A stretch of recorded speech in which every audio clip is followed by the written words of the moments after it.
करेगी और उसको शहीद का सम्मान भी देने का काम हम इस स्टेट की तरफ से करने का काम करेंगे। हम आप लोगों से ये भी वादा करते हैं कि यहाँ पर हमारे अपने जो ब्राह्मण समाज के भाई हैं, यहाँ पर जो जट समाज के भाई हैं, उत्तर प्रदेश का, अभी आप हम लोगों को दलित समाज की एक पार्टी समझते हैं। हमने यहाँ पर, आप बहुजन समाज पार्टी पे बहुत भरोसा नहीं करते, हम आपको भरोसा दिलाने की बात करते हैं, हम आपको सम्मान इज्जत देने की बात करते हैं। हमारा राजपुरा जो हरियाणा से और यूपी से जो इंटरेस्ट है पंजाब में आने का, वहाँ से हमने रविंद्र जैन को टिकट देने का, अपर कास्ट के लोगों को सम्मान देने का काम किया है। रविंद्र जैन हमारा कैंडिडेट है, मैं उसकी घोषणा करके आ चुका हूँ। तलवंडी साबो में हरजिंदर सिंह मिट्ठन, एक जाट के बेटे को बहुजन समाज पार्टी ने अपना कैंडिडेट बनाने का काम किया है।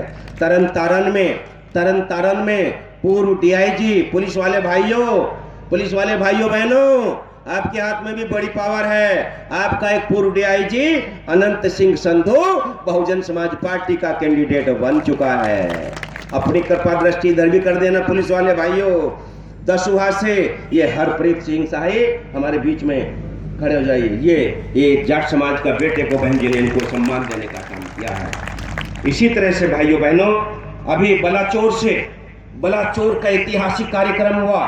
अभी मैं 4 दिन पहले बलाचौर में था। एक जट समाज के बेटे को, बलजीत सिंह को, बहुजन समाज पार्टी ने अपने कैंडिडेट बना करके जट समाज के भाइयों को सम्मान देने का काम किया।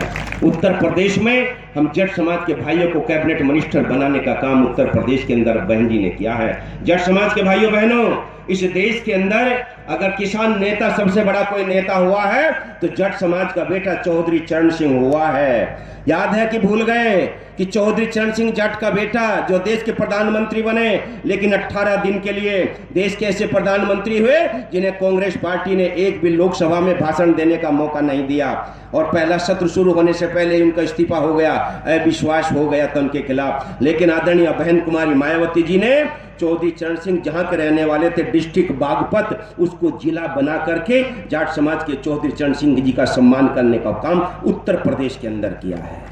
उत्तर प्रदेश के अंदर ब्राह्मण समाज के सतीश मिश्रा जी, ब्राह्मण समाज के भाइयों बहनों, हाथी नहीं गणेश है, ब्रह्मा विष्णु महेश है, ये नारा देने वाले कौन हैं? अरे उत्तर प्रदेश का जब ब्राह्मण हाथ में नीला झंडा लेकर भंगड़ा पहनता है तो पंजाब के भाइयों बहनों, फिर आप तो हमारे भाई हो, आप हमारे साथ क्यों नहीं आते? हम अभी, आप देख लेना, अभी जो हमारे अभी 25 कैंडिडेट की सूची इस हफ्ते में जारी हो रही है, उसमें हम ब्राह्मण के बेटे को भी टिकट देने का काम कर रहे हैं। ये पार्टी तो आपकी भी है। इसलिए बैकवर्ड समाज के भाइयों बहनों, जब तक आप अपने असली घर बहुजन समाज पार्टी में नहीं आओगे, आपको अपना हक नहीं मिलेगा। अरे वहां पर मंडल कमीशन की रिपोर्ट को लागू करने का काम इस देश के अंदर, उत्तर प्रदेश के अंदर सबसे पहले हुआ, और इस देश के अंदर ये मंडल कमीशन की रिपोर्ट को केवल मान्यवर काशी राम जी की ताकत के आगे सरेंडर होना पड़ा था, बीपी सिंह जी को, माननीय प्रधानमंत्री जी को। बैकवर्ड समाज के भाइयों बहनों, हम आपका भी सम्मान करने का काम करेंगे। इसलिए मैं आपसे ये निवेदन करता हूं कि आप सब लोग, मैं ये समय तो जरूर मैंने आपसे ज़्यादा लिया है, पर मैं सोच रहा था कि कुछ बातें हैं, आप सभी भाइयों बहनों की बातें सुनते रहते हो सकता है मुझे कल को आपके बीच में बहुत बड़ा प्रदेश है, कल को आपके बीच में आने का मौका ना मिले। इसकी घोषणा तो ये करेंगे, लेकिन मैं इस क्षेत्र से एक बहुत मजबूत साथी, समाज सेवा काम करने वाला, और आपका बेटा, आपके साथी भगवान सिंह ठेकेदार, जो हमारे कैंडिडेट, जिनको माननीय बहन जी ने आशीर्वाद दिया है, मैं इनको अपने पास बुलाना चाहता हूँ। भैया, मैं तो भगवान सिंह ठेकेदार ही कहूँगा इनको। इनका नाम ऐसे भगवान सिंह संधू है, भगवान दास जी है, ये दास बनना चाहते हैं। ये कहते मैं तो दास रहना चाहता हूँ, मुझे अपने चरणों का दास बना लो। ये चरणों में बैठकर, आपके पैरों में बैठकर आपकी सेवा करना चाहते हैं। ये आशीर्वाद आपके लेने के लिए आप लोगों के बीच में आया है। निश्चित तौर से साथियों को मैं बहुत करीब से जानता हूँ, इनका दिल गरीबों के लिए धड़कता है, इनकी आवाज़ गरीबों के लिए तड़पती है, इनका दिल सब समाज के लिए संघर्ष करने के लिए आगे है और इस बेटे में, इस भाई में संघर्ष करने की ताकत है, संघर्ष करने का हौसला है। और ये शाम 84 की सीट ये बहुजन समाज पार्टी अब की बार बड़े आराम से जीत सकती है। बहुजन समाज पार्टी ने चुनाव की बड़ी तैयारी की है। बहुजन समाज पार्टी इस बार चुनाव लड़ने के लिए नहीं, चुनाव जीतने के लिए आ रही है। और शाम 84 की कहानी तो मैं उत्तर प्रदेश में भी सुना करता था। शाम 84 को मैंने उत्तर प्रदेश में भी सुना है कि शाम 84 में बहुजन समाज पार्टी बहुत मजबूत है। यहाँ पर 22,439 वोट मिला है बहुजन समाज पार्टी को पिछली बार, और इस बार बहुजन समाज पार्टी ने तैयारी की है। हम लोगों ने ये जट समाज के भाई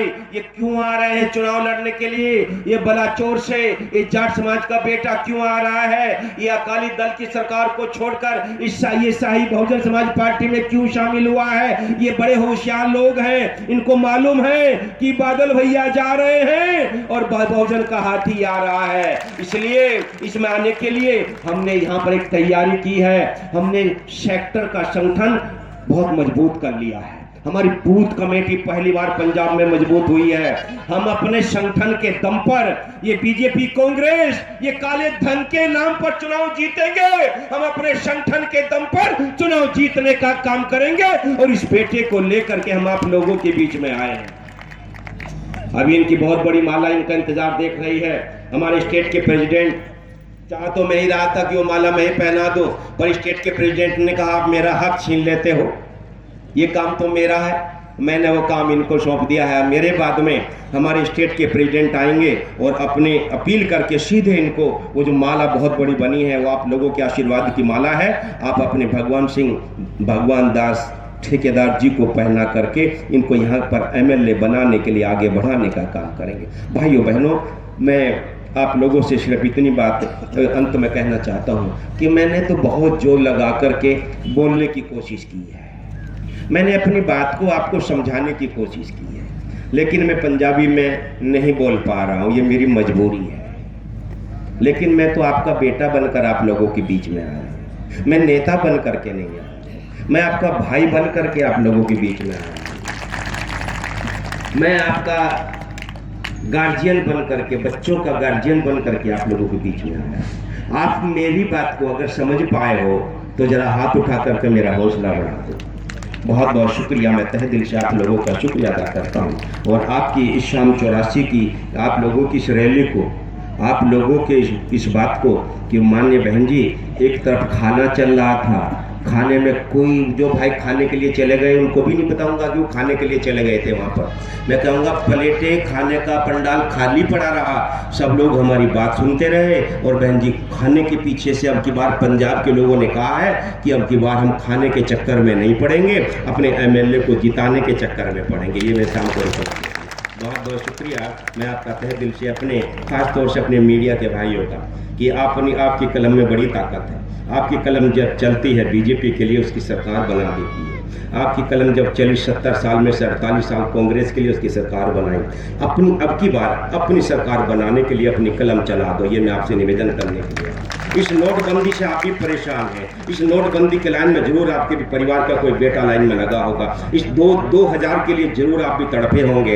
इस नोटबंदी के इस गलत कारनामे से काला धन आना चाहिए, मेरी पार्टी चाहती है, मेरी नेता कहती है, लेकिन गरीब लोगों को तड़पा करके ये काला धन नहीं आना चाहिए। अरे वो 2000 रुपए के करोड़ों रुपए कहाँ से मिल रहे हैं? वो बीजेपी के लोगों से मिल रहे हैं। एक गुजरात का भाजी वाला, एक चाय बेचने वाला, अरे वो चाय बेचने वाला ऐसा करता है, ऐसे ताली बजाता है। वो चाय बेचने के नाम पर आया था और जब पर कहता मैं गरीब का बेटा हूं, मुझे प्रधानमंत्री बना दो। जब इस देश के अंदर बराक ओबामा जी आए थे, वो चाय बेचने वाला उनको चाय पिला रहा था अपने घर के सामने। वो जो कोट पैंट पहना था वो 4 करोड़ 24 लाख रुपए का था। इन मीडिया के भाइयों ने हमें बताया था चाय बेचने वाले के पास वो 4 करोड़ रुपए कहां से आए, जरा बताएं। हम भ्रष्टाचारी हैं। 4 करोड़ का कोट पे तुम पहनो। कल इनका पर्दाफाश हुआ, सहारा कंपनी से करोड़ों रुपए माननीय प्रधानमंत्री जी ढकाल लेते हैं, ढकार भी नहीं लेते, गटकदेशी कर जाते हैं। भ्रष्टाचारी हम, काला धन हमारे पास, 2000 रुपए निकाले हमारे पास काला धन, हमारी बेटी मर गई तड़प कर हमारे पास काला धन, हमारी माँ इलाज के लिए मर गई हमारे पास काला धन, मेरा बेटा तड़प करके मर गया मेरी गोद में हमारे पास काला धन। मोदी जी तुम्हारे पास तो अपना परिवार है ही नहीं, तुम क्या जानो बेटे का दर्द क्या होता है, तुम क्या जानो बेटी का दर्द क्या होता है, तुम क्या जानो पत्नी का दर्द क्या होता है। ये पूछो जिनके बेटे नहीं रहे, पूछो जिनकी बेटी नहीं रही, पूछो जिनकी पत्नी नहीं रही, पूछो। मोदी जी ये लोग तुम्हें कभी माफ नहीं करेंगे। इसलिए भाइयों बहनों इस पीड़ा को याद रखना और मोदी जी को जरूर सबक सिखा देना। एन फॉर नशबंदी, एन फॉर नोटबंदी और एन फॉर नशा। बादल भैया का नशा पंजाब को नशे में डुबो दिया। सजा दे देना, हाथी का बटन दबाकर इस बेटे को चुनाव जितवा देना। बहुत बहुत शुक्रिया। जय भीम, जय भारत। और सिर्फ इतना कहना चाहता हूं कि कामयाबी की बुलंदियों पर आपका नाम होगा। अंत में कहना चाहता, हिम्मत से काम लेना, कामयाबी की बुलंदियों पर आपका नाम होगा, आपके हर कदम पर दुनिया का सलाम होगा। और हिम्मत से करना मुश्किलों का सामना। ये काम इतना आसान नहीं है, ये इश्क बड़ा मुश्किल है, ये काम इतना आसान नहीं है। कामयाबी की बुलंदियों पर आपका नाम होगा, आपके हर कदम पर दुनिया का सलाम होगा। और हिम्मत से करना मुश्किलों का सामना, वक्त भी एक दिन आपका गुलाम होगा। बहुत बहुत शुक्रिया। जय भीम, जय भारत। बहुत बहुत धन्यवाद। मीडिया बंधुओं का तहे दिल से शुक्रिया। जय भीम।